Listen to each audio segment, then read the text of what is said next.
ఒక నాగేశ్వన్ గారు సార్ ఇక్కడ సార్ అంటే మీరు కల్కితో అంటే వేల కోట్లు వసూలు చేశారు. దానికి ముందు సినిమాలు కూడా సూపర్ హిట్స్ అయినాయి అన్నీ, అంటే కమర్షియల్గా హ్యూజ్ సక్సెస్లు కదా. బట్ మీరు చూస్తే మాత్రం ఎప్పుడు కూడా అంటే మీరు ఉండే అటైర్ కానీ మీరు వాడే కార్ కానీ ఇవన్నీ కూడా ఏంటంటే ఒక మీరు చేసే సినిమాలకేను మీరు ఉండే లైఫ్ స్టైల్కి చాలా డిఫరెన్స్గా ఉంటుంది. అంటే ఈ ఎవడే సుబ్రహ్మణ్యం లాంటి ఈ ఫిలాసఫీ ఏదైతే ఉందో మీ లైఫ్కి అడాప్ట్ చేసుకున్నారా, లేకపోతే ఎందుకు అంత డిఫరెంట్ లైఫ్ స్టైల్ అంటారు మీరు? ఏం లేదండి, అంటే some amount of comfort, some amount of laziness అనుకోవచ్చు అంతే. రెండు కలిపి ఉంటే అలా ఉంది. And I don't like to waste things, అంటే ఊరికే ఎక్కువ తీసుకొని వాడకుండా పెట్టుకోవడం. ఇందాక మేకింగ్ వీడియోలో కూడా అక్కడ ప్రియాంక గారు చెప్తున్నారు 3 days అసలు కెమెరానే తీయలేదు మేము అని చెప్పేసి. అంటే ఇలాంటి అంటే డిఫికల్ట్ స్క్రిప్ట్ ఫస్ట్ సినిమాకే రాసుకోవడం అనేది కొంచెం అంటే కొంచెం హార్డ్ జాబ్ కదా. సో అనుకుని రాసుకున్నారా లేదంటే? లేదు, డెఫినెట్లీ అనుకునే రాసుకున్నాము. అండ్ అదే చెప్తున్నా కదా, ఒక చిన్న సైజ్ ఇమ్మెచ్యూరిటీ లేకపోతే అలాంటి సినిమా తీయలేమంటాను.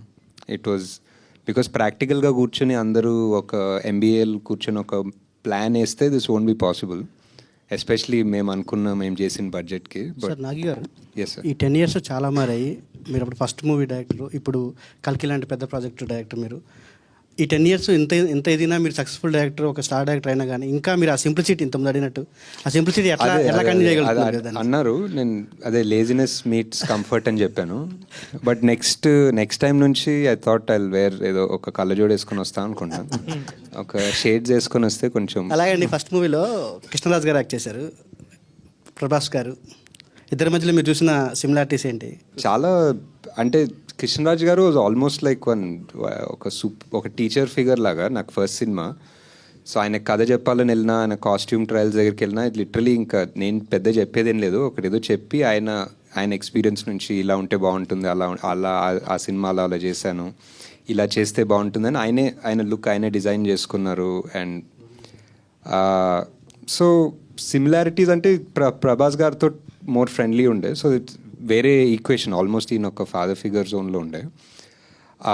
బట్ వన్ సిమిలారిటీ ఏంటంటే 2 రోజులు షూట్ చేసాం అనుకుంటా సార్ తోటి, అండ్ 2 రోజులు ఆయన యూనిట్కి ఫుడ్ పెట్టారు బేసిక్లీ. సో అది చాలా సిమిలర్ ఏమో. అలాగండి, కృష్ణరాజు గారికి ఉన్న ఇమేజ్ వేరు, రెబల్ స్టార్ ఆయన ఇమేజ్ వేరు. ఆ ఇమేజ్ ఉన్న ఆయన్ని మీరు అలాంటి శాంత స్వరూపంలో అలాంటి క్యారెక్టర్కి ప్రత్యేకంగా ఆయన్నే తీసుకోవటమే తెలీదండి. అంటే అప్పుడు చాలా అనిపించింది ఆయన ఉంటే బాగుంటుందని. ఆయన ఒక సినిమా చేశారు, అవతారం అని ఒక సినిమా చేశారు, దాంట్లో ఒక లుక్ ఉంటుంది, అది బాగుండే అనిపించింది. అండ్ ఎందుకో ఒక పెద్ద మనిషి ఇలాంటి